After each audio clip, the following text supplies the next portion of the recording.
សូមគោរពជំរាបសួរដល់ពុកម៉ែបងប្អូននិងប្រិយមិត្តទាំងអស់ដែលតែងតែនិយមស្ដាប់នៅរឿងនិទានដែលខ្ញុំបាទបានបកស្រាយក៏ដូចជាអានជូនពុកម៉ែបងប្អូនទាំងអស់គ្នាខណៈពេលនេះដែរខ្ញុំបាទក៏បានពំនាំនៅរឿងនិទានខ្មែរមួយទៀតដែលមានចំណងជើងថាកំឡោះពីរនាក់ចង់បានប្រពន្ធគីបាទដូច្នេះដើម្បីស្ដាប់កំសាន្តនិងយល់អំពីអត្ថន័យរបស់រឿងនិទានបាទក៏សូមគោរពអញ្ជើញពុកម៉ែបងប្អូនតាមដានទស្សនានៅវីដេអូនេះដូចតទៅ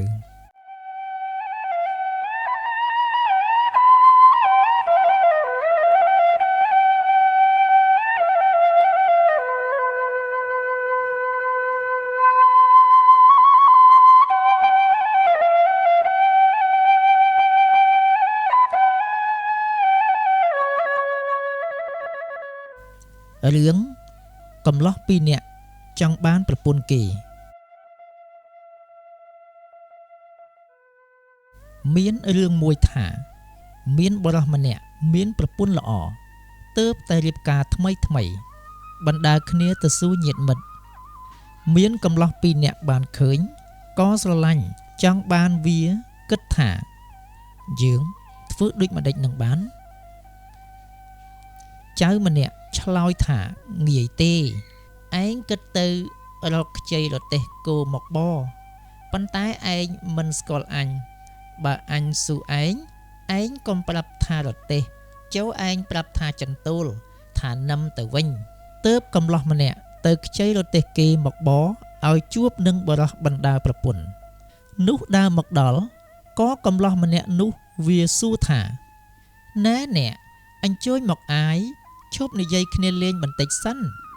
បរោះការប្រពន្ធថ្មីក៏ចូលទៅអង្គុយលេង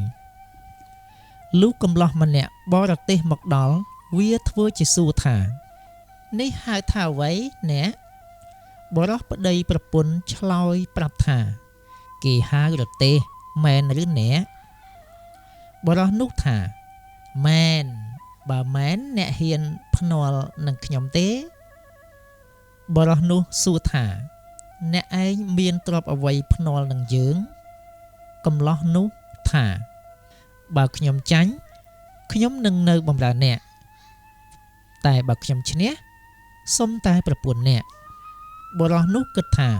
ប្រកាសជាគេហៅរទេសមែននឹងខ្លាចអ្វីក៏ព្រមភ្នាល់នឹងគេទៅទើបកំឡោះដែលឈរសួរទៅអ្នកបរទេសចង្អុលទៅសួរនៅចន្ទូលកំឡោះអ្នកបរទេសប្រាប់ថា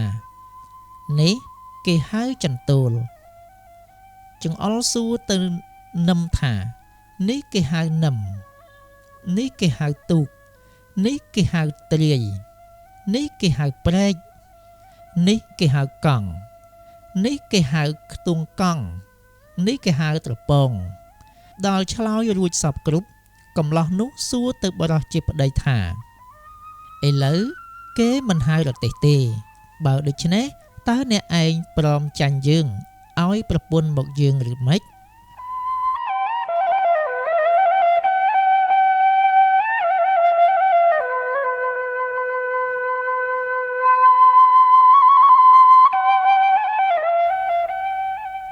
បរោះជាប្តីនោះមិនព្រមដល់ប្រកែកទៅមិនឈ្នះគេដណ្ដើមយកប្រពន្ធទៅបានបរោះនោះមិនសុខចិត្តទៅប្តឹងចៅក្រមឲ្យទៅកោះចៅទាំងពីរនោះមកជំនុំចំនួនទាំងពីរនាក់នោះវាសោកចៅក្រមទើបចៅក្រមកាត់សេចក្តីថាត្រូវចាញ់គេហើយត្រូវឲ្យប្រពន្ធទៅគេហើយបរោះនោះខឹងណាស់ត្បិតគេយកប្រពន្ធទៅបានដើរផងយំផងដើរបន្តិចទៅប្រទះសុភាទន្សាយសួរថាថ្មីបានជាអ្នកយំបរោះនោះប្រាប់តាមដំណើរសពគ្រប់សុភាទន្សាយថាបើដូច្នេះបងឯងកំភៃរកតែជែកមកឲ្យយើងស៊ីសិនយើងទៅជួយជំនុំឲ្យបានប្រពន្ធមកវិញបរោះនោះអរណាស់ខំទៅរកជែកមកឲ្យសុភាទន្សាយស៊ីជែករួចហើយដើរទៅជាមួយបរោះនោះទៅដល់សួរចៅក្រមថាលោកកាត់សេចក្តីគេនោះតើដូចម្ដេចឲ្យសុខចិត្តទាំងពីរខាងសុភាទន្សាយសួរកំឡោះ ដែលយកប្រពន្ធគេមកនុកថាអ្នកទាំងពីរនាក់កាលភ្នាល់គ្នាថាដាក់អ្វីបរោះនោះឆ្លើយថាដាក់ប្រពន្ធសុភាទន្សាយសួរទៅកំឡោះនុកថាត្រង់ណាហៅប្រពន្ធបើអ្នករកឃើញយកទៅចុះបើរកមិនឃើញទេឲ្យប្រពន្ធទៅគេវិញកំឡោះនោះចាប់ត្រង់ដៃសុភាទន្សាយប្រាប់ថានេះគេហៅថាដៃទេវាប្រាប់ត្រង់ជើងសុភាទន្សាយថានេះគេហៅថាជើងទេវាចាប់ត្រង់នេះក៏ថាមិនមែនត្រង់នោះក៏ថាមិនមែន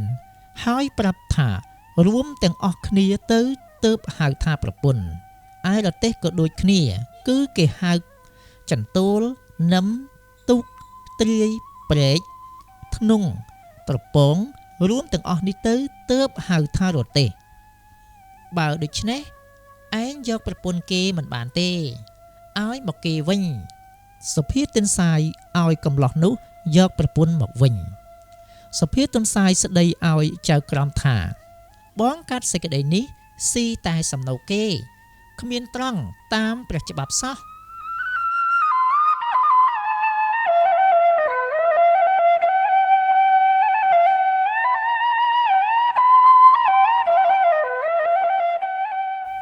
បរោះនោះប្រាប់ប្រពន្ធមកវិញក៏អរណាស់លើកដៃសំពះសុភាទន្សាយថាលោកបងកាត់សេចក្តីនេះពេញហៅត្រង់ហើយឲ្យលោកបានសម្បត្តិសួគ៌សម្បត្តិនិព្វាន